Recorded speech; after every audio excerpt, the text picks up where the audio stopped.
This is the brief on the Philippines Anti-Graft and Corrupt Practices Act. Republic Act 3019 is the ultimate watchdog law for Philippine public officials. But as recent Supreme Court cases show, the line between a graft conviction and a complete acquittal comes down to extremely precise legal elements. First, this law covers offenses way beyond standard bribery. Take the Caleo case, where a barangay chairman was convicted for blatantly demanding a 30% cut, about 40,000 pesos, on a basketball court contract. But contrast that with the Chan case, where a mayor was convicted simply for granting a cockpit permit to the Liga Humada Barangay, an entity legally prohibited from having cockpit interests. You see, graft isn't always sliding envelopes of cash under the table. Sometimes it's literally just putting your official stamp on the wrong piece of paper. Second, the Supreme Court requires absolute proof of every specific element to actually convict. In the Froilan case, an acquittal happened because the private supplier guaranteed a refund for any overpricing, meaning the contract wasn't actually manifestly disadvantageous to the government. Then in the Enojo case, a legal officer was acquitted of inducing a police officer over a land dispute simply because the cop testified he thought it was standard operating procedure. Wait, so if the government didn't actually lose money, or a cop just made a mistake about his duties, is it still graft? No. Finally, Republic Act 1019 officially increased the prescriptive period for these offenses from 15 to 20 years. Corrupt officials might think they can just keep their heads down and run out the clock, but a 20-year window means their official decisions can haunt them decades after they've left office. Ultimately, while the Anti-Graft Act casts a massive 20-year net over public service, the courts demand absolute precision to actually make a conviction stick. You've seen the headlines, right? Official charged with graft. It just sounds so final, like that's the end of the story. But really, it's just the beginning. Today, we're going to dig into what it actually takes to move from a simple accusation to a guilty verdict under Filipino law. So, a public official gets accused of graft. Is it an open and shut case? I mean, it's easy to think so, but the scales of justice here are way more specific than you might imagine, and the bar for proving guilt is incredibly high. So, the answer is a definite, not always. You know, it helps to think of the anti-graft law less like a big, wide net and more like a super detailed checklist. For prosecutors to win a case, they have to prove that the accused ticked every single box on that list. If even one little element is missing, the whole case can just fall apart. Let's see how that plays out in the real world. Okay, let's start with something you hear about all the time. A government contract that just looks like a terrible deal for the public. The specific rule we're talking about is Section 3G. And the key words here are super important. It's not enough for a contract to be just a little bit of a bad deal. The law says it has to be grossly and manifestly disadvantageous. Those words matter a lot. They're the first thing on our legal checklist. So, let's look at a real case. The case of Julius Froilan. He sold about 10,000 pesos worth of chemicals to a state college. Simple enough. But then, an audit found an overprice of more than 5,000 pesos. I mean, that seems pretty clear, right? The government paid almost double. You'd think, yep, that's a classic slam dunk case. But here's the twist. Right there on the purchase order, Froilan had signed a guarantee. It basically said, hey, if you find out these are overpriced, I'll refund the difference. And this is where that legal checklist becomes so powerful. The Supreme Court looked at this and said, you know what? Because of that guarantee, which he actually did honor, by the way, the government wasn't ever truly in danger of losing money. That key element, grossly and manifestly disadvantageous, just wasn't there. That box couldn't be ticked, and so Froilan was acquitted. All right, now let's take that idea a step further. We're going to look at two different cases, both involving abuse of influence, to really see how proving just one little element can mean the difference between going to jail and walking free. Check this out. Two totally different endings. On one side, you've got Richard Enojo, a legal officer who used police for a personal fight over some land. He got acquitted. Why? Because the prosecution couldn't prove he actually persuaded the police officer. The cop even testified that he wasn't pressured, he just thought it was part of his job. So that persuasion box on the checklist left empty. Now contrast that with Venner Calao, a barangay chairman who asked for a 40,000 peso kickback. He was convicted. And the difference? The prosecution had the goods, a signed receipt for the money, and the cash check. They could prove, without a doubt, that he requested or received a share. Boom, box ticked. It just goes to show, it all comes down to proving that one specific thing. So, what is the big lesson here from all these stories? Well, it all boils down to this fundamental legal idea called the burden of proof. Let's just break down how it works. Step 1. Somebody does something. Step 2. The law lists the specific ingredients or elements that turn that action into a crime. Step 3. The prosecution has this huge job of proving every single one of those elements beyond a reasonable doubt. And Step 4 is the real kicker. If they can't prove just one of those elements, the whole case is over. It's an acquittal. It really is an all-or-nothing game. And get this, sometimes the checklist is even shorter, because what the person was thinking or intending doesn't even matter. Take the case of Mayor Charita Chan. She gave a cockfighting permit to a company that wasn't legally allowed to have one. The court said, look, this is one of those offenses where the act itself is illegal, period. It doesn't matter if she had evil intent. The act of giving the permit to the wrong group was enough. Proving criminal intent just wasn't on the checklist for this one. So, with all these complex rules, who are the main players trying to navigate this legal battlefield against corruption in the Philippines? Well, the fight is really led by two major groups. First, there's the Office of the Ombudsman. They're the lead investigators and the prosecutors. Once they've built their case, it goes to the Sandiganbayan, which is a special court set up specifically to handle these kinds of graft and corruption cases against government officials. And don't get it twisted, the law has a very long memory. The government has 20 years to go after these offenses. That's 2 whole decades to build a case and hold people accountable for their actions. And this brings us to the big final question, doesn't it? The law sets a really high standard for proof, and that's to protect innocent people. But at the exact same time, the public is demanding accountability, and they want it now. So how do we find the right balance between those two things? That's the real challenge, and it's definitely something to think about.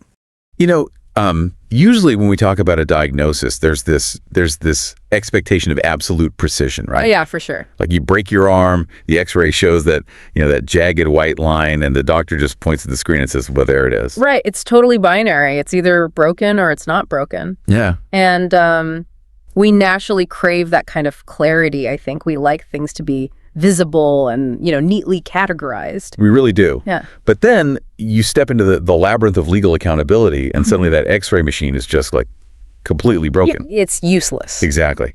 We are looking at a diagnostic landscape that is entirely murky. So I want you, the listener, to just picture this in your mind for a second. What does corruption actually look like? I mean, most people immediately default to the cinematic version, right? Right. You picture like briefcases full of unmarked, non-sequential bills. Sliding across a smoky mahogany table. Yes. In some subterranean parking garage, You picture offshore shell companies and shadowy figures whispering in hallways. Yeah. But the reality is often painfully mundane.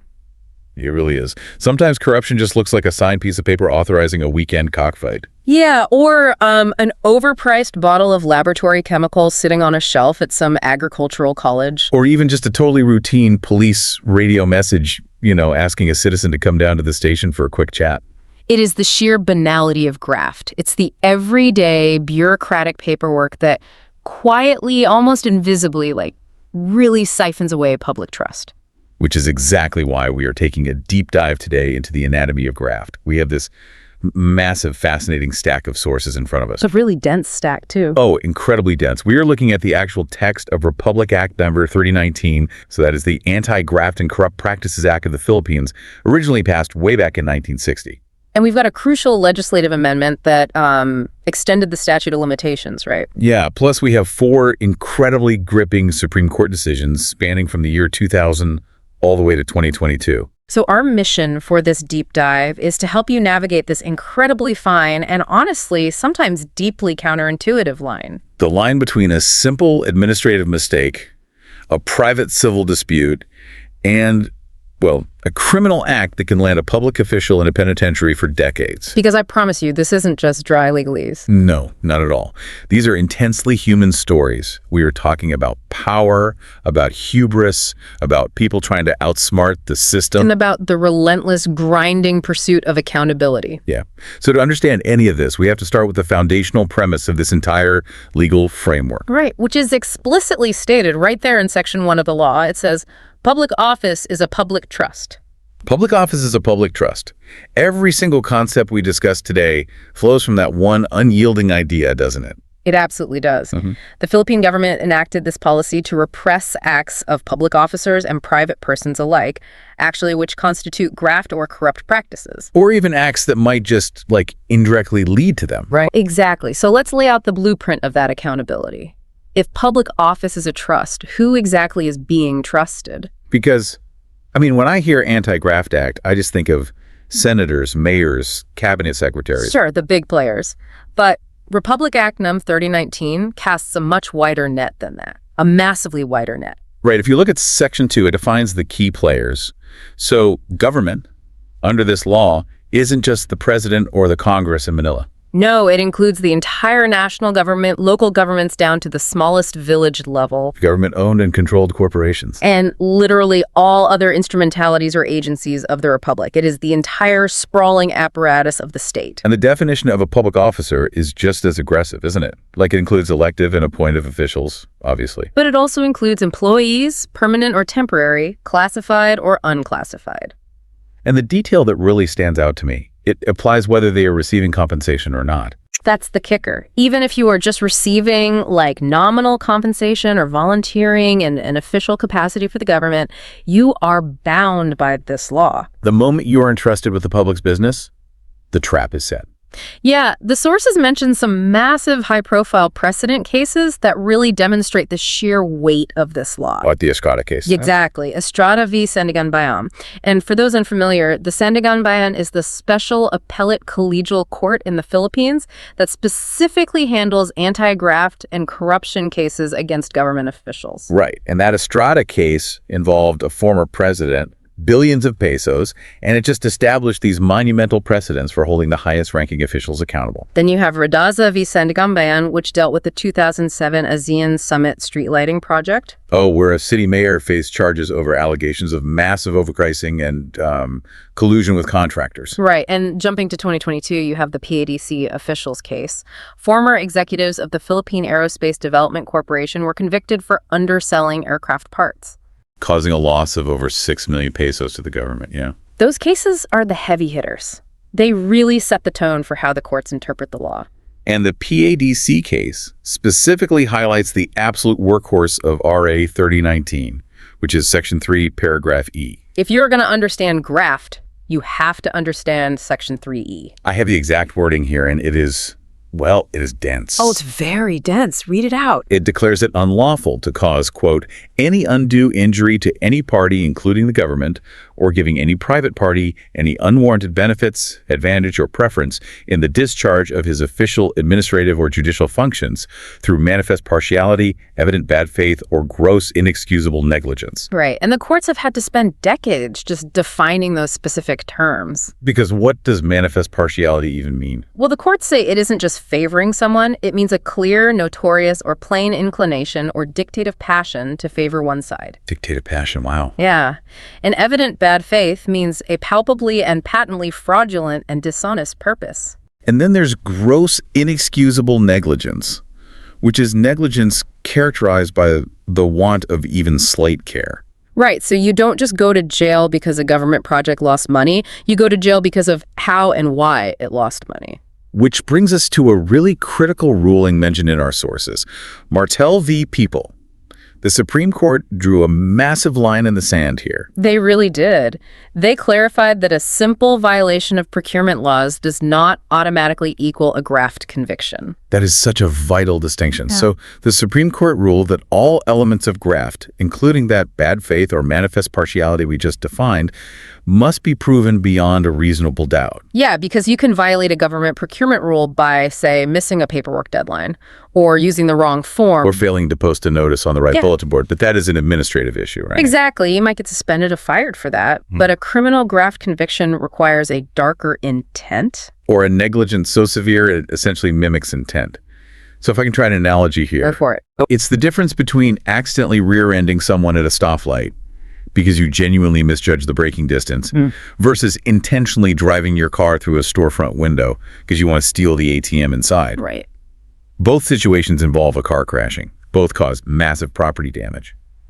But the underlying intent changes the entire legal nature of the act. The law isn't criminalizing the fact that you drive a car, it's criminalizing the weaponization of the car. That captures the mechanical difference perfectly. So the law recognizes human error. It does. It recognizes that bureaucracy is messy and, frankly, inefficient. What it severely punishes is the weaponization of that bureaucracy for personal gain. Or a reckless disregard for the public funds you swore an oath to protect. I want you to think about your own workplace for a second. Yeah, imagine if a simple procedural error in a supply order form could result in jail time. Like maybe you forgot to get a secondary signature on an invoice from catering, and suddenly you're facing 6 to 15 years behind bars. Which is the actual penalty under Section 9 of this law, by the way. Decades in prison, perpetual disqualification from holding public office ever again, and the complete loss of all your retirement benefits. It's intense. If every single administrative mistake was criminalized as graft, the government would just grind to an absolute halt. Nobody would ever run for office or take a civil service job. Never. And that standard of proof beyond reasonable doubt is the highest standard in the legal system. It requires what the courts call moral certainty. Meaning the prosecution has to build a wall of evidence so high and so solid that no reasonable alternative explanation can overcome it. Right. So the blueprint is laid out. We know that intent matters immensely. We know the scope of who is covered, and we know that the burden of proof is incredibly high. So let's test this framework. Let's look at a case where the intent was as blatant, as brazen, and as undeniably old-fashioned as it gets. Oh, you are referring to the 2021 Supreme Court case of Wiener Kalau v. People. Yes. So he was the chairman of Barangay 780 in the city of Manila. And for context, a barangay is the smallest administrative division in the Philippines, like a village or a district. And Kalau wasn't a rookie who didn't know the rules. He was a 3-term barangay chairman. He knew exactly how the procurement system worked. Oh, he knew the system perfectly. So sometime in March 2012, a businessman named Franco Espiritu, who ran a company called FRCGE Trading, got a contract from Barangay 780. FRCGE Trading was a known entity in that area, right? Yeah, they had been engaged by several different barangays for various contracting projects. In this specific instance, FRCGE won the bid for a project worth 134,200 pesos. What was the project for? The contract was to deliver supplies to construct a local basketball court and to provide school and sports equipment for the local youth council, known as the Sangguniang Kabataan. Okay, so it's a completely modest, standard local government contract. 134,000 pesos is roughly a couple of thousand US dollars.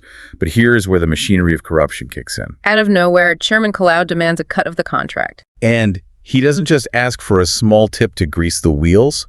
He demands a 30% commission on the entire contract price. Which comes out to 40,000 pesos. That is just wild.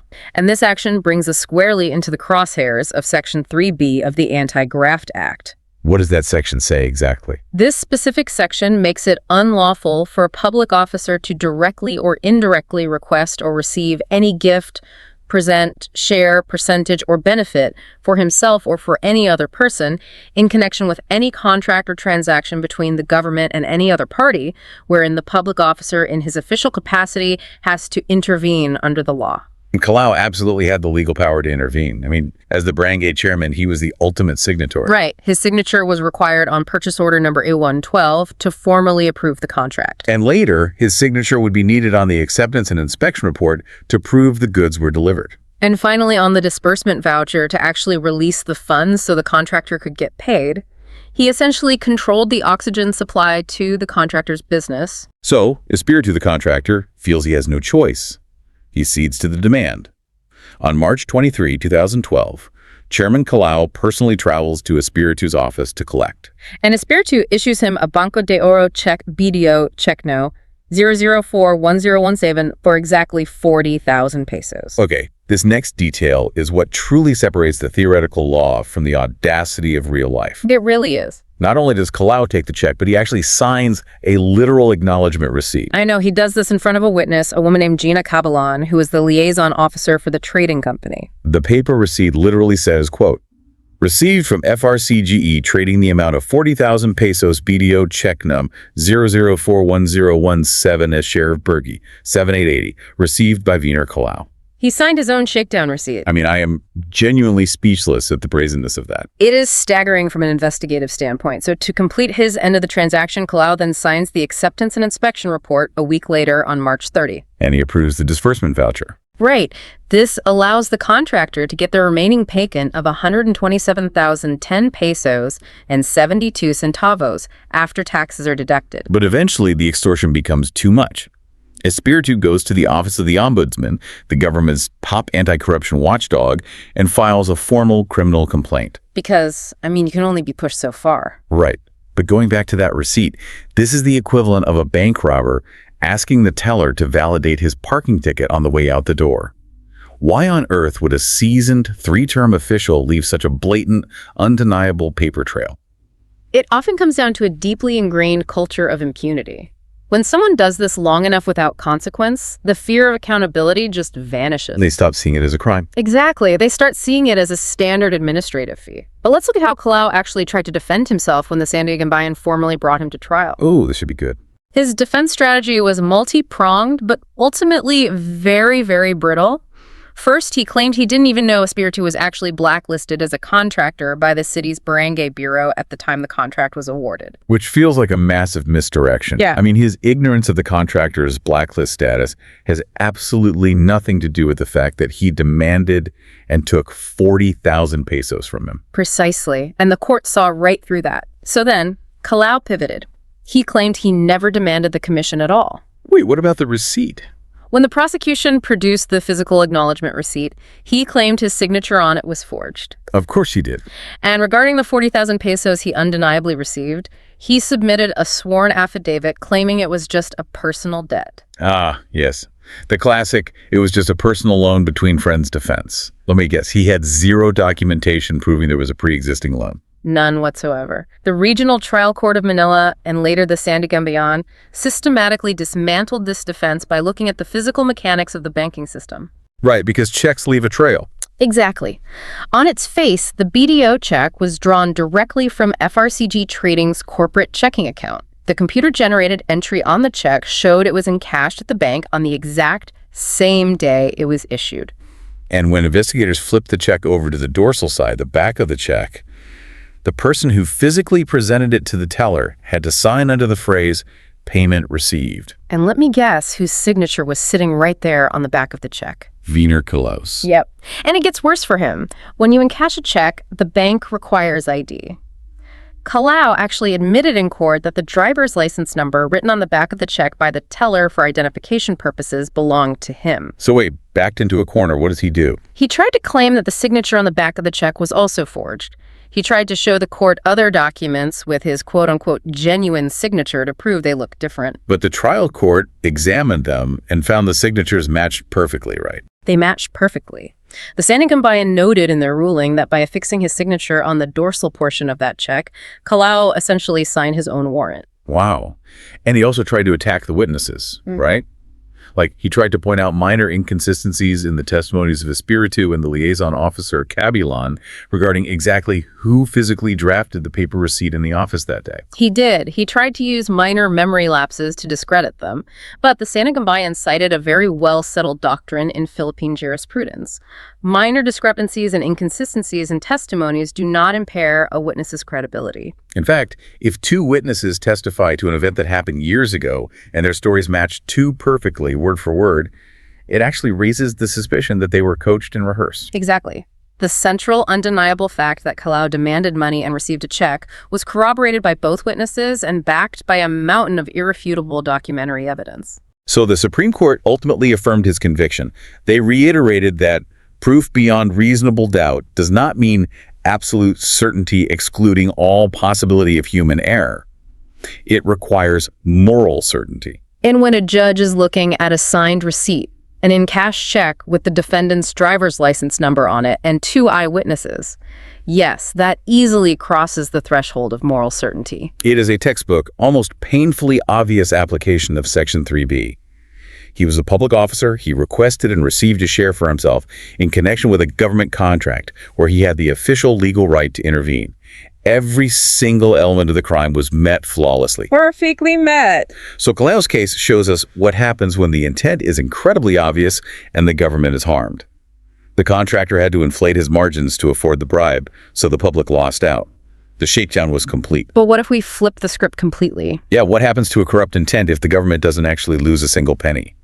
Can you still be convicted of a corrupt practice if you give the money back? This brings us to a really fascinating, highly technical case from the year 2000, Julius Froilan v. the Honorable Sandiganbayan. Let's set the stage for this one. The year is 1984. The Bohol Agricultural College, which is a government educational institution in the town of Bilar, Bohol, needs chemicals for its science laboratory. Right, so they initiate a standard government procurement process. A requisition and issue voucher is prepared by the school. They ask for price quotations from 3 different suppliers in the nearby capital, Tagbilar and City. Who are the suppliers? They ask Pharmacia Libertad, Tower View General Merchandise, and JDS Traders. And JDS Traders submits the lowest quotation of the 3. They win the award to supply the lab chemicals for a total contract price of 10,633 pesos. Now, this is where Julius Froilan enters the picture. He isn't the actual owner of JDS Traders. That was a man named Joseph Anirio, but Froilan is acting as their authorized agent. He is the one making the deliveries and using their official receipts. Right. So on June 13th, 1984, the school superintendent, a man named Mateo M. Limbago, officially approves the purchase order. Froilan delivers the chemicals to the college. We are talking about basic high school level lab stuff. Yeah, like 1 gallon of ether solution, 1 gallon of carbon tetrachloride, a kilo of glucose powder, a liter of nitric acid, some hydrochloric acid, sodium hydroxide, sodium chloride, and acetone. So Froilan issues the sales invoice, the school's property officer accepts the delivery, the school accountant processes the disbursement voucher, and on June 26, 1984, Froilan receives the check for 10,633 pesos. The transaction is complete. The school has its chemicals, the vendor has his money. Until almost exactly 3 years later, March 24th, 1987. What happens? An auditor from the Commission on the COA. And for those who don't know, the COA is the supreme independent watchdog of all Philippine government spending. They audit everything. This auditor acts on an anonymous complaint and decides to run a retroactive price check on those specific chemicals from 1984. And what they find is massive jaw-dropping overpricing. How bad was it? The COA Technical Services Office did an actual physical canvass in the open market in Metro Manila and cross-referenced prices with other government agencies from that time period. The discrepancies were astronomical. Give me the numbers. Let's look at the specific numbers from the auditor's report. Froilan quoted the ether at 1,455 pesos per gallon. COA found it should have been roughly 401 pesos. Whoa. He quoted the carbon tetrachloride at 1,550 pesos. COA said it should be 440 pesos. Nitric acid was quoted at 1,320 pesos. COA found it in the market for 152 pesos. I mean, that is a markup of almost 1,000% on the nitric acid. That isn't just a healthy profit margin. That is gouging. It really is. So the COA sits down and calculates the exact damage, and they are actually quite fair about it. How so? They allow a 100% allowance for price fluctuations between the 1984 purchase date and the 1987 audit date, and they add a 50% allowance for provincial delivery costs since the chemicals had to be transported all the way to Bohol. Oh, wow, that is generous. Even with all those generous mathematical allowances, the total allowable price in audit was only 3,857 pesos and 2 centavos. Which means, out of the 10,633 pesos the school originally paid, 5,233 pesos and 17 centavos was officially classified as a net overprice. The government had been ripped off. Exactly. On June 17, 1987, the COA auditor writes a formal letter to JDS Traders and the school officials demanding an immediate settlement and refund of the disallowed amount. But here's the massive mechanical twist in this story. When Froilan originally received that purchase order from the school back in 1984, he stamped a specific certification on the back of it and signed it. A certification saying what? It was a legally binding written promise that he would personally refund the difference if the prices were ever found by the COA to be overpriced. He proactively issued a money-back guarantee on a government contract. Exactly. And true to his word, when the COA demanded the refund in 1987, Froilan didn't run. He actually paid it. Yeah, the official records show that on February 17, 1988, he refunded the full 5,232 pesos and 87 centavos to the government. He got an official receipt from the school's disbursing officer and a certification of settlement from the auditor. He made the government whole. This is where the legal theory violently clashes with reality, despite the fact that he completely refunded the money and information was filed. And to clarify that term, an information is the formal criminal charge sheet drafted by the prosecution. Right. This information charged Froilan and the school officials with violating Section 3G of Republic Act number 3019. And astonishingly, the Sandiganbayan actually convicted him. They sentenced him to a minimum of 6 years and 1 month in a national penitentiary. Okay, let me guess the prosecution's logic here. Let's look at Section 3G. This section penalizes a public officer or a private individual acting in conspiracy with them for entering on behalf of the government into any contract or transaction manifestly and grossly disadvantageous to the same, whether or not the public officer profited or will profit thereby. So the prosecution must have argued that the crime was entirely consummated the exact second the contract was signed in 1984. The fact that he paid it back 3 years later doesn't erase the historical fact that he entered into a bad contract. Am I close? You've hit the nail on the head. That was their exact argument. The crime is the act of entering into the disadvantageous contract. Restitution after the fact might be a mitigating circumstance for sentencing, but it doesn't extinguish the criminal liability of the original act. But Froilan doesn't accept this.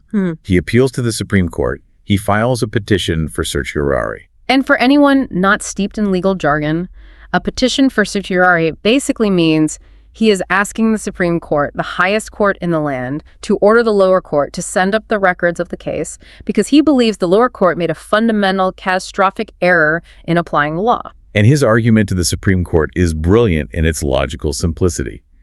He points out that his co-accused, the school superintendent Mateo Limbago, was actually acquitted by the Sandiganbayan in the exact same trial. And the reason for Limbago's acquittal is the crux of the entire appeal. Why was he acquitted? The Sandiganbayan acquitted the superintendent because they determined he didn't bother to check the market prices closely because he heavily relied on Froilan's written undertaking to refund any overprice. Wait, really? Yeah. The Sandiganbayan literally wrote in their decision that because of Froilan's written guarantee, the government was amply protected. Oh my God. Froilan's appellate lawyer must have had a field day reading that sentence. I'm sure they did. He essentially argues, wait a minute, you charged me with conspiring with the superintendent to defraud the government. But you just acquitted the superintendent because my personal guarantee protected the government. How can I possibly be convicted of conspiring to defraud a government that you just legally admitted was protected by me? It creates a massive logical and legal paradox. You cannot have a conspiracy to defraud the government if the principal actor in the alleged conspiracy took documented, legally binding steps to protect the government from fraud. Right. And what does the Supreme Court do with this paradox? They dissect Section 3G down to its atomic elements. The elements are: 1, the accused is a public officer or a private person in conspiracy with one. 2, he entered into a contract on behalf of the government. And 3, the contract is grossly and manifestly disadvantageous to the government. And what did they find? The Supreme Court reversed the Sandiganbayan and fully acquitted Froilan. They ruled that the third, most crucial element was conspicuously missing. Because of the refund. Yes. Because Froilan gave a written guarantee and actually refunded the money upon demand, the government, which is the only entity the law seeks to protect, was amply protected. Therefore, the contract was not grossly and manifestly disadvantageous to the government. The injury was rendered illusory. It was completely negated by the refund. Okay, I have to push back on the Supreme Court's logic here because this feels like they just legitimized a massive, dangerous loophole. This is like a vendor offering the government a retail price match guarantee. If you find it cheaper elsewhere, we'll refund the difference. But think about the mechanics of that. Doesn't this create a system where contractors can just wildly overprice their goods, roll the dice, and if they happen to get caught by a random COA audit 3 years later, they just refund the difference without any fear of going to jail? Yeah. Best case scenario, they make 1,000% profit. Worst case scenario, they give the profit back and they just got an interest-free loan from the government for 3 years. You are identifying a very real, very dangerous operational flaw. And you are exactly right about why this is problematic. If the government accepts price match guarantees as a standard practice to avoid graft charges, it entirely disrupts the public bidding system. It creates a playground for zero-risk fraud. Why would anyone submit a fair bid if they can submit an inflated one and just promise to pay it back if they are caught? Exactly. It makes a mockery of the procurement process. But here is why the Supreme Court ruled the way they did, and it highlights the tension between the strict letter of the law and its intended spirit. Because they have to follow the text. Right. The Supreme Court is not a legislative body. They are strictly bound by the specific wording of Section 3G as written by Congress.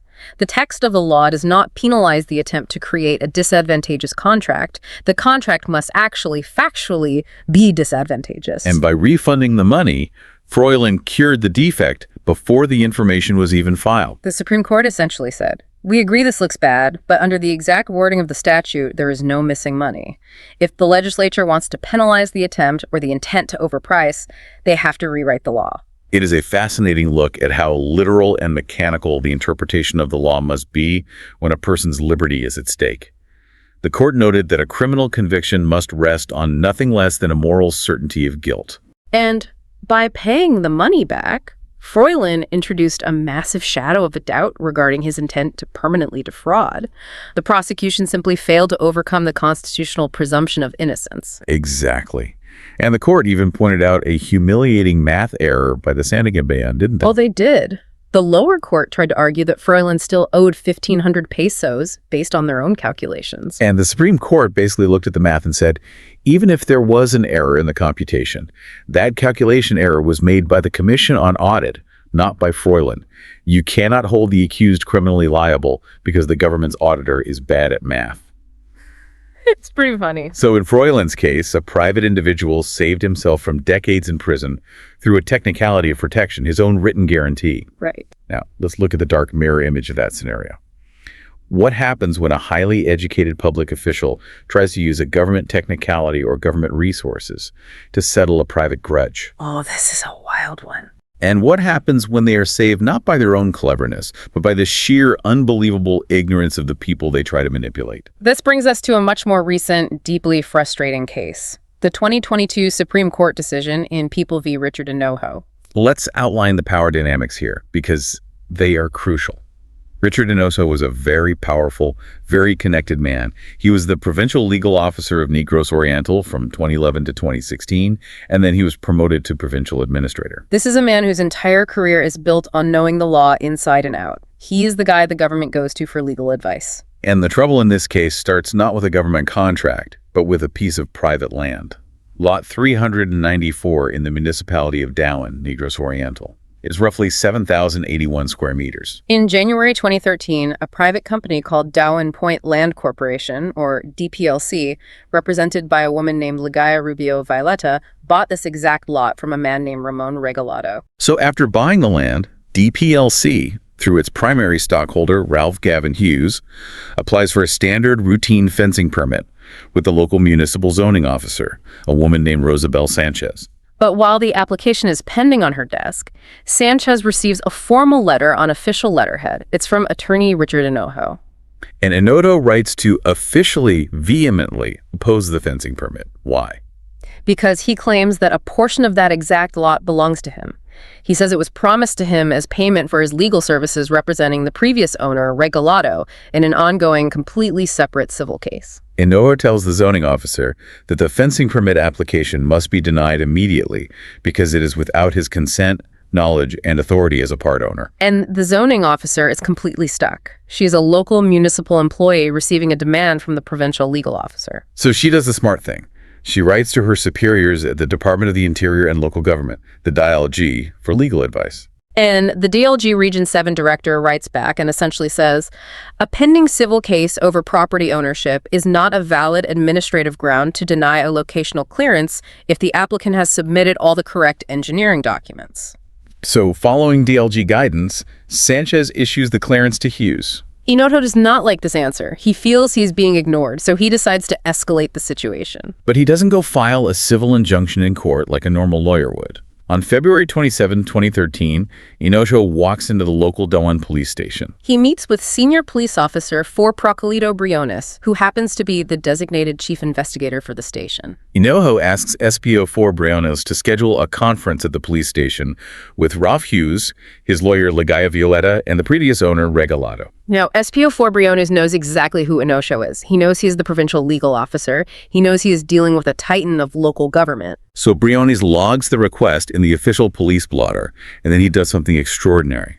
He drafts an official Philippine National Police radio message and transmits it to the neighboring Dumaguete City police station to track these people down. I have the text of the actual police radio message here, and reading it out loud is just wild. Read it, please. It says, request contact and advise one Merlinda A. Regalado, together with Addie Ligaya Rubio Violeta and Ralph Hughes, for conference with Addie Richard Enojo regarding land dispute on lot number 394. Suggested schedule will be on Friday, March 1st, 2013 at 10:00 local clock in the morning at Dolan Police Astin at Teen Invest section. Put yourself in the shoes of Ralph Hughes for a moment. You are having a mundane civil dispute over a property line, maybe a dispute over unpaid legal fees between previous owners. Right. And suddenly, you are getting an official radio summons from the local police department commanding you to report to the station's investigation section regarding your land. It is incredibly intimidating. It feels like you are under criminal investigation. So Hughes, quite understandably,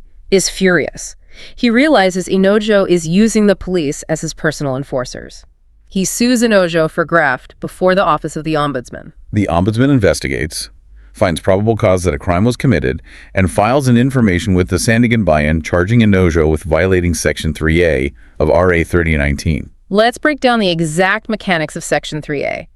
This section makes it illegal to persuade, induce, or influence another public officer to perform an act constituting a violation of rules and regulations promulgated by competent authority or an offense in connection with their official duties. So the Sandiganbayan looks at the facts. They look at Section 24 of Republic Act number 6975, which is the DLG Act of 1990. Section 24 clearly, explicitly outlines the powers and functions of the Philippine National Police. What are they? They are to enforce laws, maintain peace and order, investigate crimes, effect arrests, and issue firearms licenses.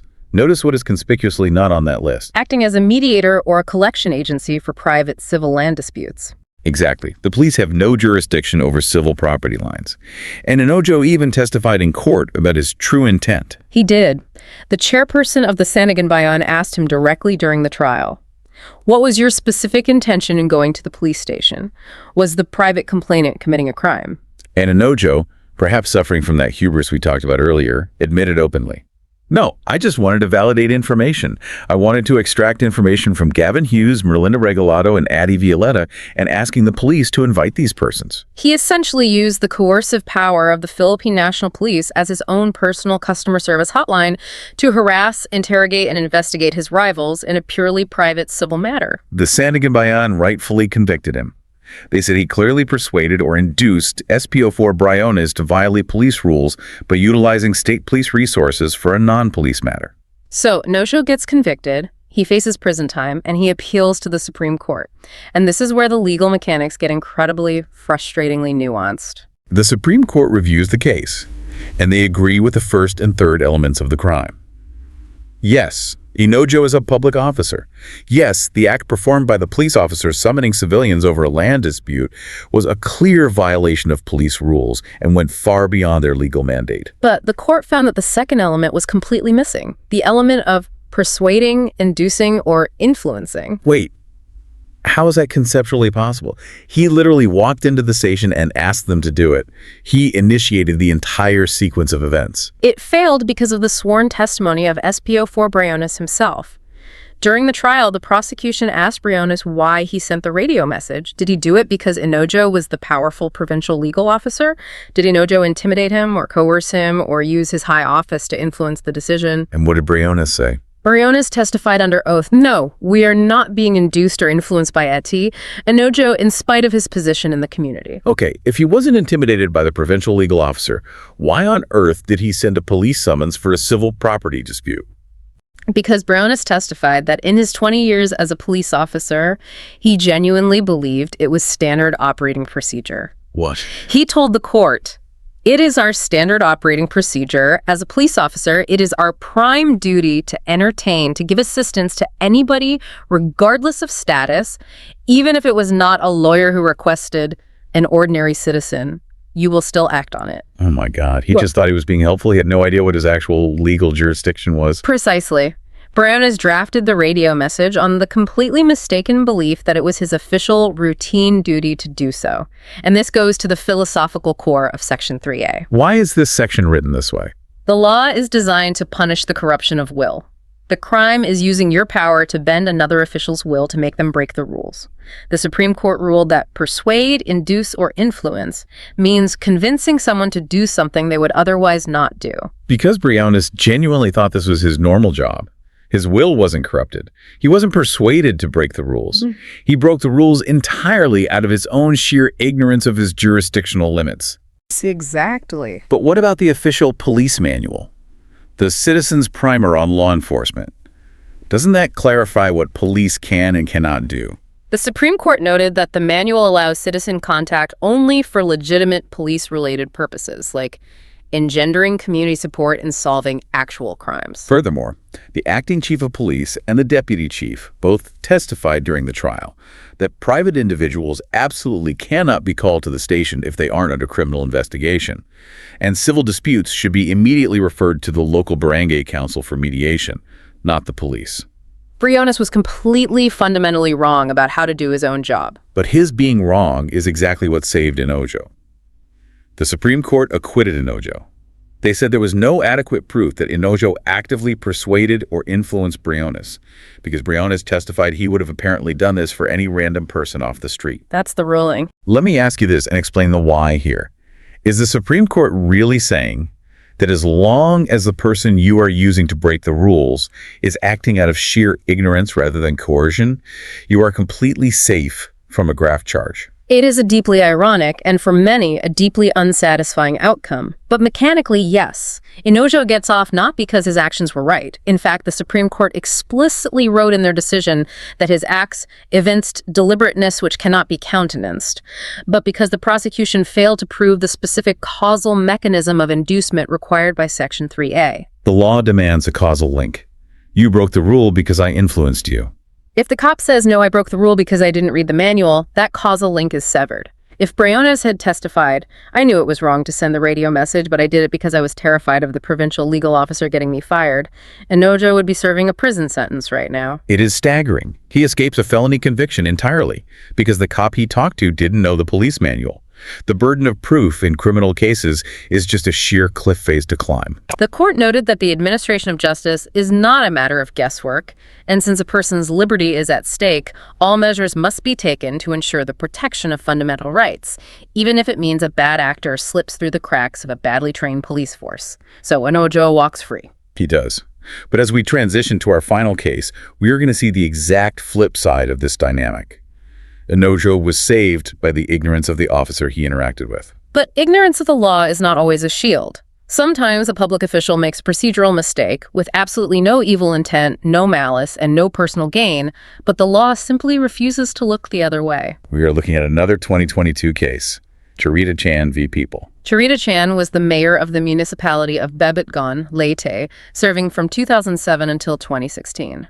The facts of this case are remarkably straightforward, which makes the outcome all the more chilling for public servants. In 2012, the local municipal council, the Sandiganbayan, passed resolution number 274912.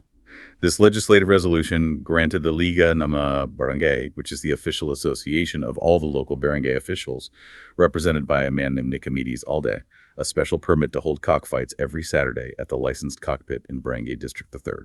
Now, cockfighting sabong is a massive cultural and economic activity in the Philippines. It has deep historical roots. But because of the gambling involved, it is heavily regulated by the national government. So the local council passes the resolution, and the paperwork lands on Mayor Chan's desk, and she signs it. She issues the mayor's permit, granting the Liga ng Barangay the right to hold these Saturday cockfights. And that single stroke of a pen resulted in 2 massive criminal charges against her. Why?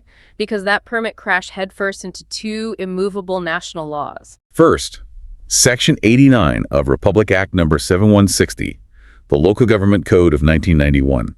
This code strictly, unequivocally prohibits local government officials, like the barangay officials, who make up the Liga, from having any direct or indirect pecuniary interest in any cockpit operation. Why is that law so strict? Explain the reasoning there. Because local government officials are the ones tasked with regulating cockpits and enforcing gambling laws in their jurisdictions. If the regulators are also the operators, you have an insurmountable conflict of interest. They would be policing themselves. Okay, so that's the first hurdle. You cannot be a local official and run a cockpit, period. Exactly. And the second hurdle is Presidential Decree number 449, the cockfighting law of 1974. This decree explicitly prohibits holding cockfights on Saturdays. They are generally restricted to Sundays, legal holidays, and specific local fiestas. So Mayor Chan essentially signed a permit allowing a group of people who are legally prohibited from running a cockpit to run a cockpit on a day of the week that is legally prohibited. The Office of the Ombudsman charged her with violating Section 3J of the Anti-Graft law. Let's look at the mechanics of this section. It makes it unlawful for a public officer to knowingly approve or grant any license, permit, privilege, or benefit in favor of any person not qualified for or not legally entitled to such license or permit. The Sandiganbayan looked at the signatures and convicted her. She was sentenced to a minimum of 6 years in prison. Mayor Chan immediately appeals to the Supreme Court, and her defense is one that I think almost anyone listening to this would intuitively sympathize with. Her defense is essentially, I didn't have any evil motive. Right. She argued that she had no discretionary power to issue the permit. She was just adopting the approval and grant of her legislative council, the Sandiganbayan. The council debated it, the council passed it, and she just signed it as a routine ministerial duty. She didn't make a dime off the cockfights. She had absolutely no intention to commit a crime. As you said, it's a defense that makes complete intuitive sense to a layperson. Why punish someone who meant no harm? But the Supreme Court brought down a crushing legal doctrine that every single public official needs to memorize: the distinction between malum prohibitum and malum in se. Okay, we need to completely dissect those Latin terms. Malum in se translates to wrong in itself. It refers to acts that are inherently wrong, inherently evil by their very nature, like murder or theft or arson. For those types of crimes, criminal intent mens rea is absolutely required for a conviction. You have to intend to commit the murder. Yeah, that one. Malum prohibitum, however, translates to wrong because it is prohibited. It refers to acts that are wrong simply because a statute or a law says they are wrong. The court cited a vital precedent case, Luciano v. Estrella, which expounded that for certain violations of the anti-graft law, criminal intent is completely unnecessary. The Supreme Court explicitly wrote in the Chan decision, "It is the commission of that act as defined by the law, not the character or effect thereof, that determines whether or not the provision has been violated." Exactly. The law fundamentally does not care why she signed it. The law only cares that she signed it. The prosecution did not need to prove she was corrupt or greedy. They only had to prove 3 mechanical elements. 1, she was a public officer. 2, she knowingly approved a permit, meaning she knew she was signing a permit, not that she knew the permit was illegal. And 3, the permit was granted to someone not legally entitled to it. I have to say, looking at the contrast between this and the Enojo case, I am shocked by the strict liability here. She just signed what her counsel put in front of her. In a corporate setting, that's like getting a life sentence because your accountant made a typo on your tax return and you signed the bottom line without catching it. Does this ruling mean a local mayor is expected to personally cross-reference every single municipal resolution against the entire sprawling library of national laws before their pen hits the paper? Yes. That is exactly what the Supreme Court is saying, and it routes us all the way back to the very first sentence we discussed today.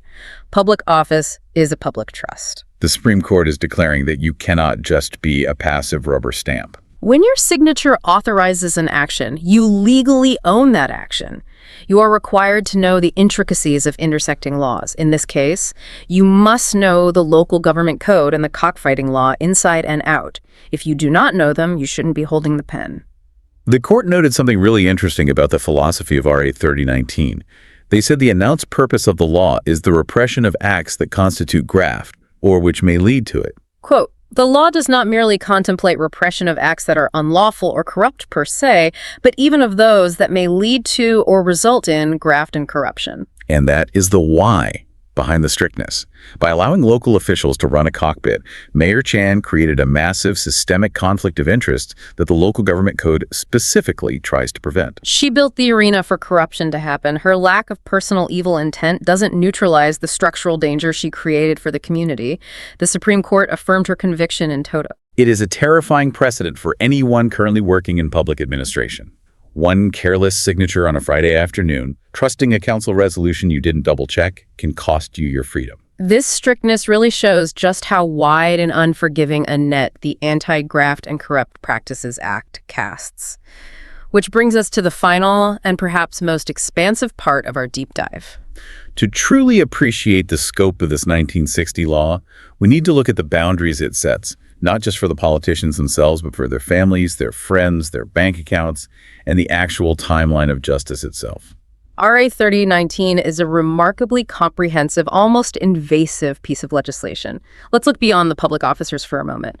Section 4 makes it explicitly unlawful for private individuals to capitalize on family or close personal relations with any public official to get a government contract or favor. And the way it defines those relationships is incredibly broad. It defines family relation as including spouses or relatives by consanguinity or affinity in the third civil degree. That means it covers your parents, your children, your grandparents, your grandchildren, your uncles, aunts, nephews, and nieces. If you are a mayor, your nephew cannot use your name to get a catering contract with the city. But it goes further. It defines close personal relation to include close personal friendship, social and fraternal connections, and professional employment giving rise to intimacy. You cannot use your frat brother or your golf buddy or your former law partner to get a building permit fast-tracked. And Section 5 specifically targets the relatives of the highest officials in the land: the president, the vice president, the Senate president, and the Speaker of the House. Their relatives within the third civil degree are prohibited from intervening in any government business whatsoever, with very, very narrow exceptions for pre-existing, long-standing, legitimate businesses. The law assumes that proximity to supreme power is inherently corrupting. And then there is Section 8, which I think is the most fascinating tool in the investigator's arsenal. It deals with unexplained wealth. If a public official has property or money that is manifestly out of proportion to his salary and other lawful income, that alone is grounds for dismissal. This incorporates another law, Republic Act No. 1379. But what is truly wild is how specific Section 8 gets about what constitutes evidence of this wealth. It is intensely granular. It's not just about a forensic accountant finding a secret offshore bank account. The law states that bank deposits in the name of the official, their spouse, or their unmarried children are heavily scrutinized. But it goes beyond banking. It includes manifestly excessive expenditures, activities in any exclusive club or association, and this is the most relevant in the modern era, any ostentatious display of wealth, including frequent travel abroad of a non-official character. Let's create a hypothetical scenario here because this is so relevant today. Imagine you are a mid-level bureaucrat. You make a standard government salary, maybe 50,000 pesos a month. But your Instagram feed is suddenly full of first-class weekend trips to Paris. You are posting unboxing videos of luxury watches, and your spouse is constantly shopping in Milan. Under Section 8, the government doesn't even need to find the bribe money. They can use your social media feed as prima facie evidence, meaning evidence sufficient to establish a fact unless rebutted of unexplained wealth. Your lifestyle alone can trigger an administrative suspension, a lifestyle check, and a criminal investigation. The law is literally watching how you spend your weekends.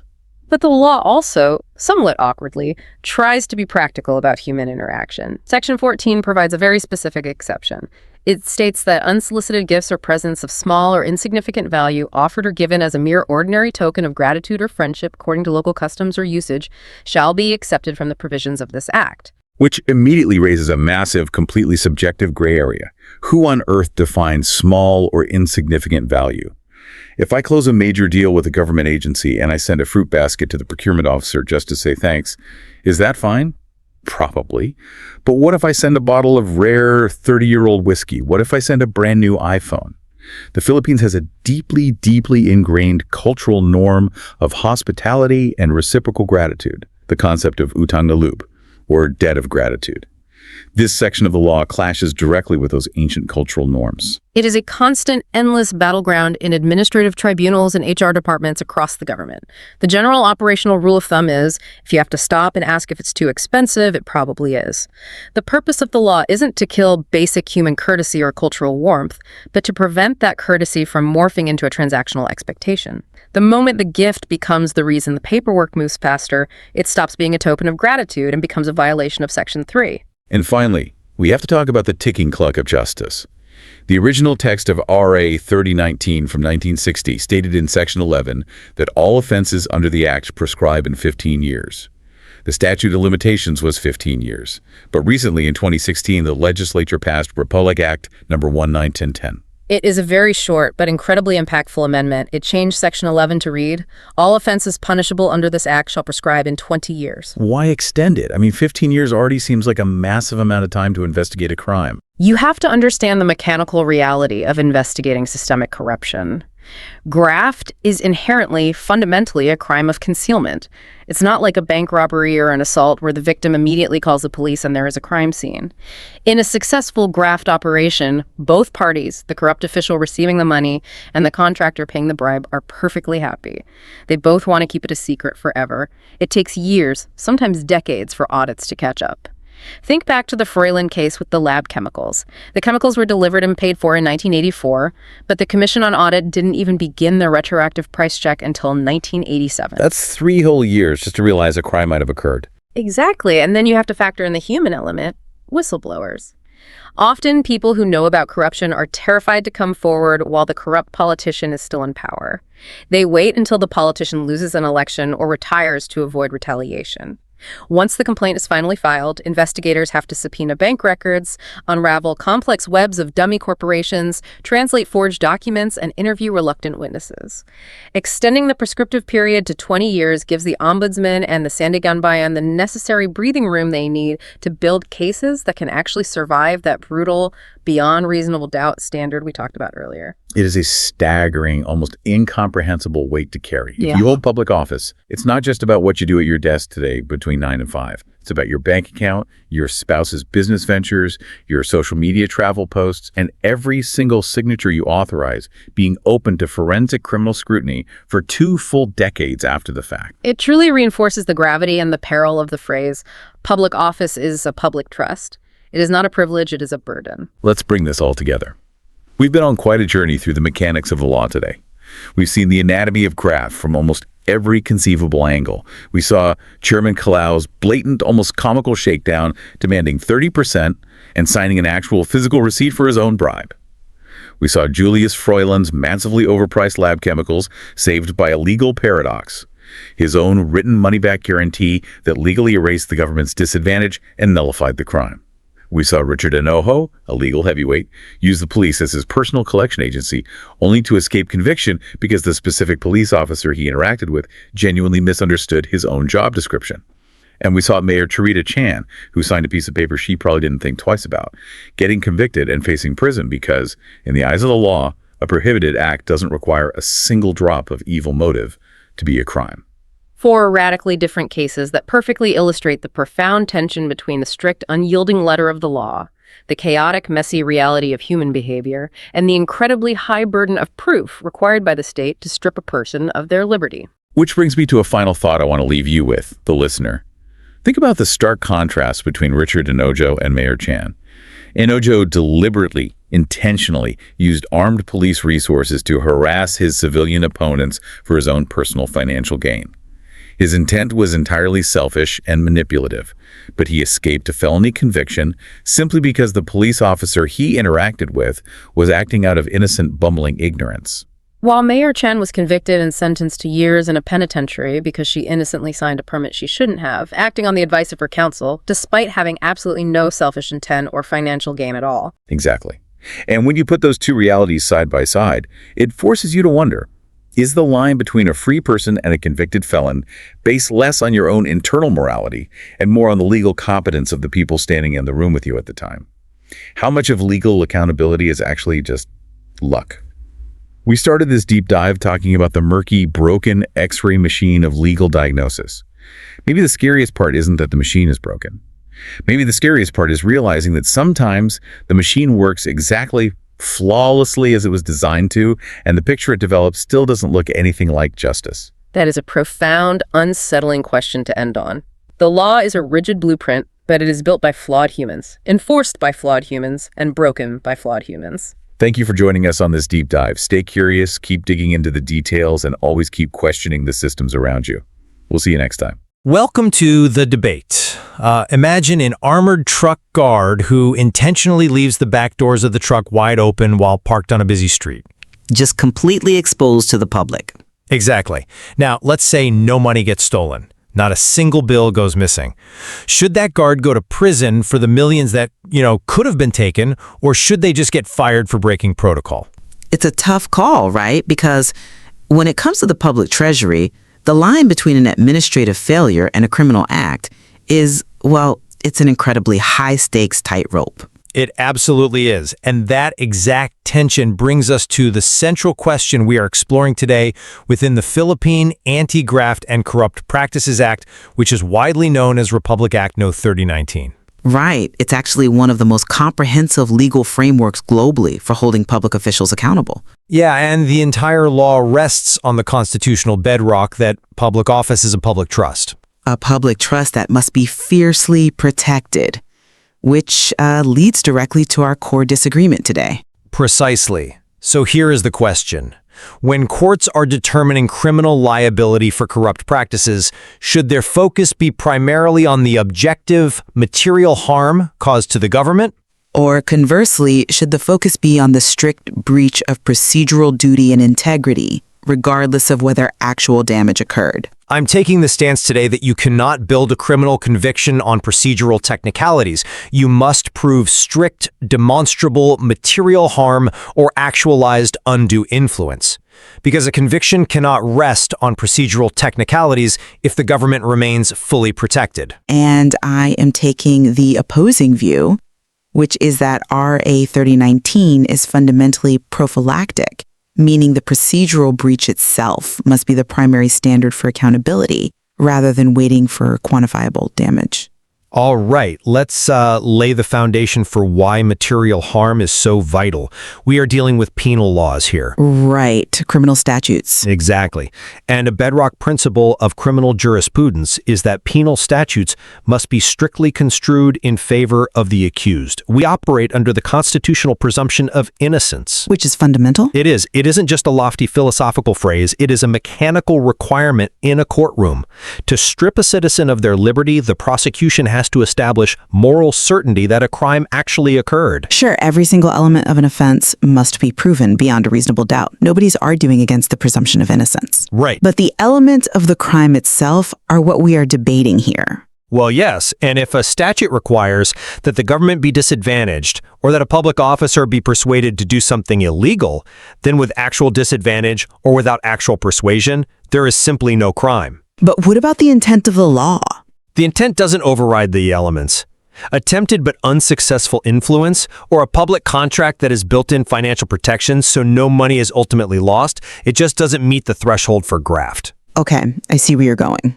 If the government's interests were never actually compromised, we are looking at an administrative infraction, right? Not a 20-year prison sentence. I come at it from a completely different direction. If we look at the very first section of RA 3019, Section 1 explicitly states that the policy of the Philippine government is to repress certain acts which may lead. Right. The operative words there are may lead. The entire architecture of this law is preventative. Preventative, yes, but it still requires a completed criminal act to secure a conviction. But the act itself is the crime in many of these provisions. Many offenses under this act are malum prohibitum. So strict liability. Exactly. For those unfamiliar, that means the commission of the act itself is the crime, regardless of the official's subjective intent and regardless of the ultimate economic outcome. Okay, give us an example. Think of it like running a red light at 3 a.m. It doesn't matter that there were no other cars around, right? Right. No harm done. Exactly. It doesn't matter that you didn't cause a crash.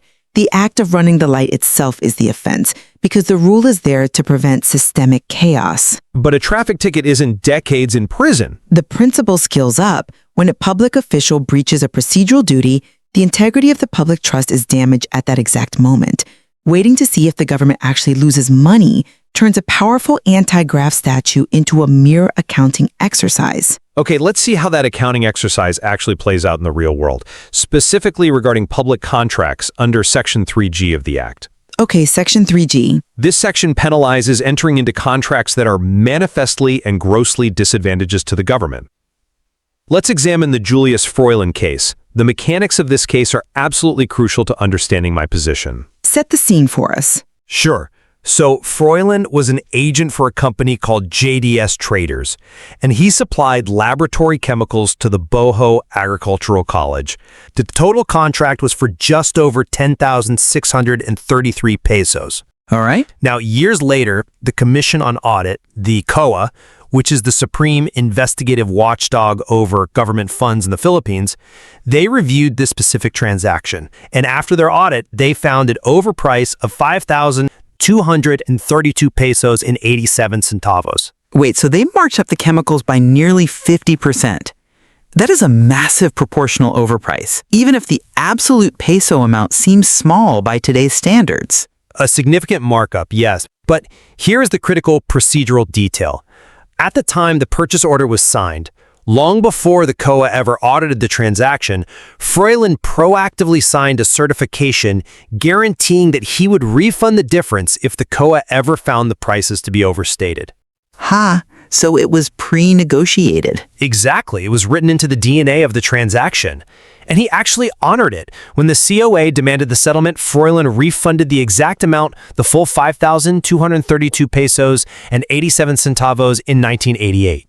So he paid back the markup. Yes, and because of that, the Supreme Court correctly acquitted him of violating Section 3G. Why? Because the statutory element of the crime is that the contract must be grossly disadvantageous. Right. With a binding, honored refund guarantee in place, the government was, in the court's own words, amply protected. The state got the chemicals and they ultimately paid the fair market price. So you're saying the government lost nothing? The government lost nothing. Therefore, the strict legal elements of the crime simply do not exist. It's the ultimate no harm, no foul. I'm sorry, but I just don't buy that. Let me tell you why. If we accept the Froilan ruling as the absolute standard, we are creating a massively dangerous loophole in anti-corruption jurisprudence. A loophole? How? The money was returned. Think about the real-world mechanics of what you are suggesting here.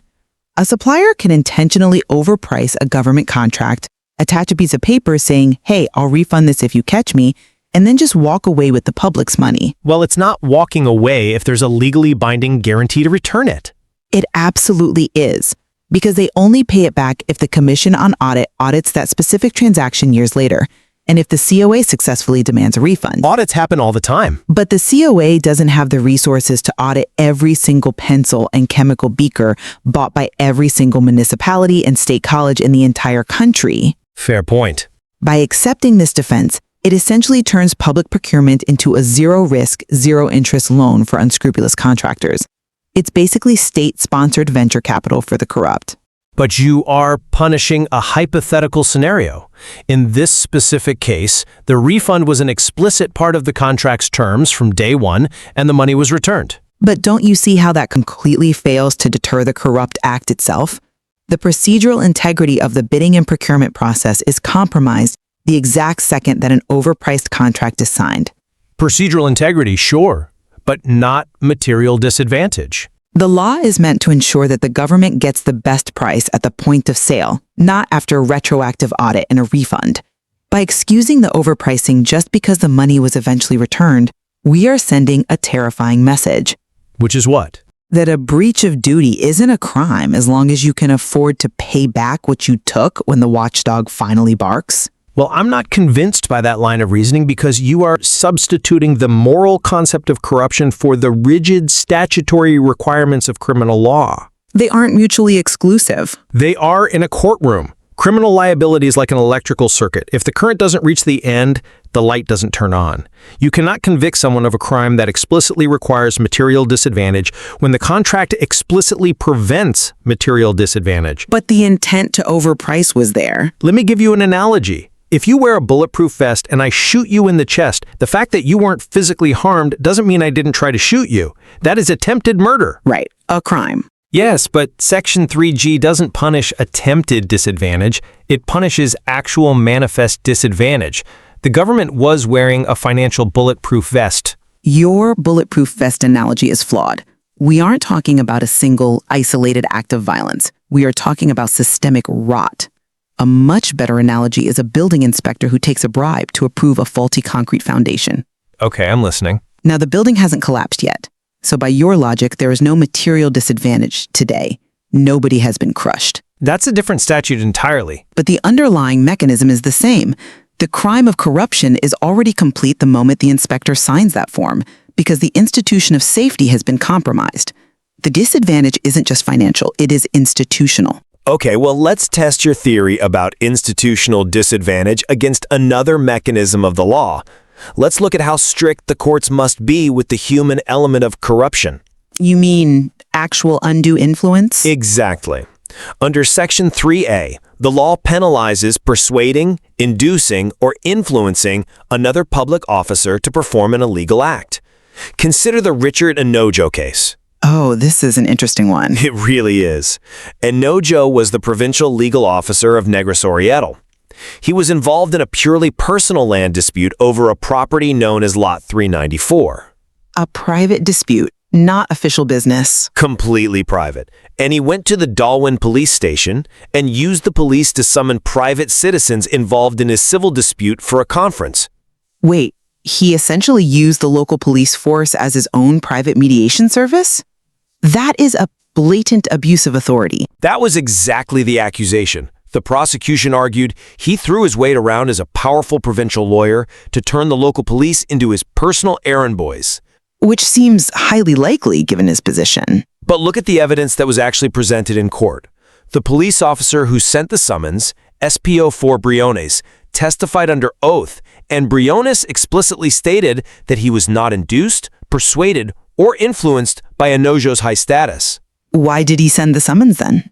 Briones testified that he mistakenly believed it was standard operating procedure, an SOP, for the police to mediate civil disputes, regardless of who was asking. He thought he was just doing his normal job. You're kidding. Nope, because the prosecution could not prove the element of actual persuasion. Because Briones acted on his own mistaken belief of his duties rather than bending to Enojo's influence, the Supreme Court correctly acquitted Enojo. The electrical circuit didn't complete. The persuasion didn't materialize. That places an absolutely absurd burden on the law and completely ignores the objective misuse of power. Let's look at the power dynamics and the facts here. The facts are what acquitted him. Enojo is a lawyer. He is the provincial legal officer. He deliberately acted outside the scope of legitimate police powers. Section 24 of the DILG Act of 1990 explicitly lists the powers of the Philippine National Police. Right. Investigating crimes, maintaining order. Exactly. Investigating crimes, maintaining peace and order, enforcing laws. Nowhere in Section 24 does it say the police have the authority to summon citizens to settle private civil land disputes. True. Enojo knew this, or as the top legal officer in the province, he certainly should have known this. I don't disagree that he knew better, but the statute specifically requires that the other officer be persuaded or induced. If the officer wasn't persuaded, the statutory requirement fails. And relying on SPO4 Briones' subjective ignorance to acquit Enojo undermines the entire integrity of the law. Look at the loophole this creates. It's not a loophole, it's the burden of proof. It builds a dynamic where a powerful official can exert massive influence over local agencies, and as long as the subordinate is unaware of the rules or claims on the stand that they were just trying to be helpful, the powerful official gets a free pass. They still have to prove it under oath. The objective act of the public official using his office and the state's police apparatus for a personal land dispute should be enough to satisfy the statute. We shouldn't be letting powerful officials off the hook just because the pawn they used didn't realize they were on a chessboard. I see why you think that, but let me give you a different perspective. The courts do apply strict liability and they do punish the act itself, but only when the specific wording of the statute demands it. Which is rare in these cases. But it happens. This is why we must contrast these technical, incomplete breaches like the Enojo case with blatant, undeniable corruption. When the elements are met, the hammer falls hard. Let's look at Section 3B. Okay. That section covers directly or indirectly requesting or receiving any gift, percentage, or benefit in connection with a government contract. So, straightforward extortion and kickbacks. Precisely. Take the Vinner Kalau case. Kalau was the chairman of Barangay 780 in Manila. The barangay awarded a contract for 134,200 pesos to FRCGE Trading to deliver supplies for a basketball court. A standard local project. Right, but Kalau explicitly demanded a 40,000 peso commission from the contractor. That is roughly a 30% kickback on the total contract price. That is incredibly brazen. It gets worse. The prosecution actually had the smoking gun. They produced a BDO Unibank check for 40,000 pesos issued by the contractor, which was encashed. Oh, wow. Yeah, featuring Kalau's own signature on the dorsal portion acknowledging receipt. This is a clear-cut case. Absolutely. The Corrupt Act is undeniable. The statutory elements are perfectly realized, and the conviction was swiftly upheld. This separates real actionable corruption from cases like Froilan or Enojo. But those are the easy cases. In those earlier cases, the state simply lacked the complete legal elements required to strip a citizen of their liberty. In Kalalo, the circuit was complete. That's a compelling argument, but have you considered that waiting for a smoking gun like a personally endorsed cash BDO check is a luxury the justice system rarely has? It is rare, I'll grant you that. Corrupt officials usually aren't foolish enough to leave a paper trail with their signature on it. This is exactly why the law has provisions that do not require intent, extortion, or material harm. Let's talk about Section 3J. Remind me, that's the licensing one? Right. It prohibits knowingly approving or granting any license or permit to a person not legally entitled to it. Look at the Sharita Chan case. Ah, yes. The former mayor of Babatingan late. Exactly. Mayor Chan issued a permit for Saturday cockfighting to the Liga ng Mga Barangay. Right, a local league of barangays. Now, on its face, granting a permit for a local event doesn't look anything like demanding a 30% kickback for a basketball court. It seems like a minor administrative function. Just paperwork. But Section 89 of the Local Government Code expressly prohibits barangay officials from having any pecuniary interest in cockpits. Because it creates an obvious conflict of interest for local officials to be running gambling operations. Right. And by issuing that permit to that specific entity, Mayor Chan violated the law. And here is the crucial part. Okay. The Sandiganbayan, our special appellate collegial anti-graft court in the Philippines, upheld her conviction specifically because Section 3J is malum prohibitum. Criminal intent is completely unnecessary. So the act alone was enough. She didn't need to be acting with evil motive. The government didn't need to lose money. There was no BDO check with her signature on it.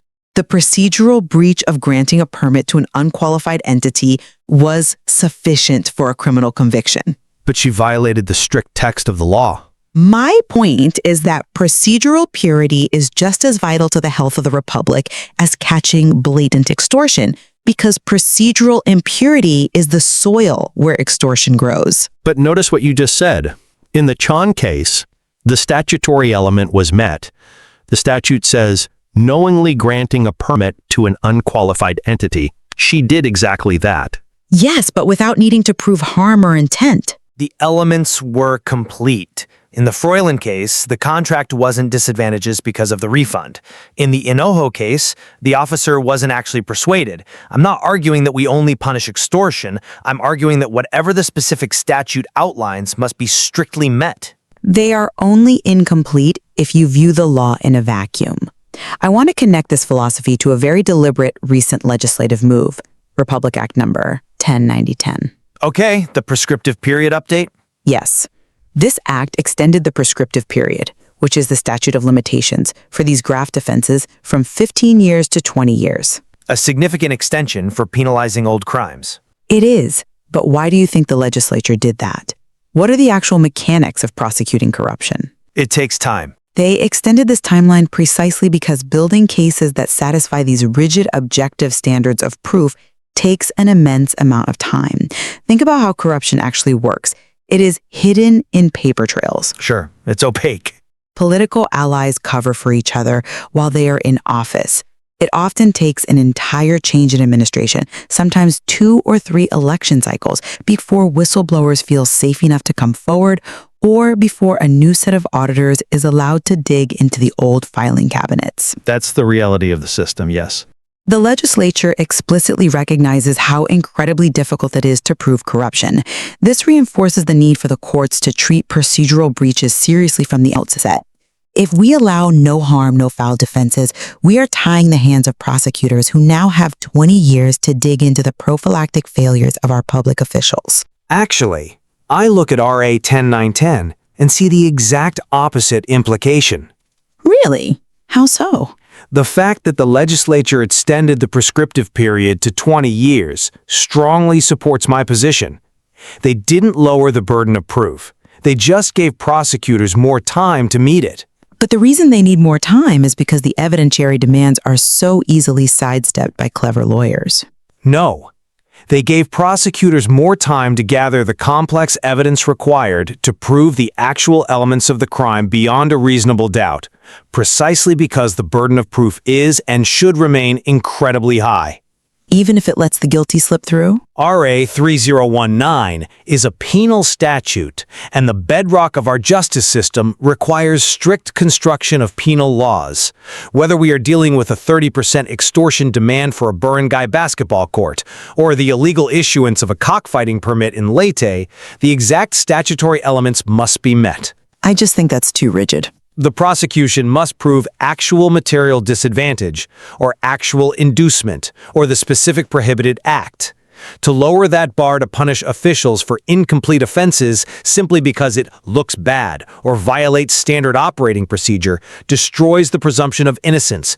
We cannot lock people up based on what might have happened. And yet, if we elevate the presumption of innocence to a place where it essentially shields gross negligence and the objective abuse of power, we fail the public entirely. We have to protect the innocent too. The overarching constitutional policy here is that public office is a public trust. That requires constant vigilance. It requires a justice system that is highly sensitive to the earliest stages of corruption. But not an overreaching one. Interpretations that allow a local cop's ignorance to excuse a provincial lawyer's misuse of power, or that allow a retroactive refund to excuse an illegally overpriced chemical contract, risks severely undermining the law's explicit power to repress acts that lead to corruption. We simply cannot wait for the house to burn down, to penalize the person walking around inside with a lit torch and an open can of gasoline. Well, it is clear that we have found an area of profound convergence here today. The complex mechanics of the Anti-Graft and Corrupt Practices Act offer a remarkably rich, vital framework for accountability. It really does. Looking at the law through both of these lenses, the absolute necessity of proving material harm and exact statutory elements on one side, and the imperative to maintain procedural integrity on the other, shows just how incredibly difficult it is to govern the governors. Truly, the law has to walk an impossible line. It must simultaneously be a shield for the innocent, well-meaning public servant who makes an administrative error, and a sharp sword against the corrupt official actively trying to game the system. Well said. It is a brilliant, if highly debated, piece of legislation that reflects the deep complexities of human nature in positions of power. We leave you to ponder our opening metaphor. When the alarm sounds in the halls of public administration, should the law punish the attempted breach of the vault, the guard who leaves the door wide open, with the same severity as the successful theft? Or must we wait for the gold to vanish before we can truly say a crime has been committed? There is so much more to explore within the nuances of this legal framework. Thank you for joining us.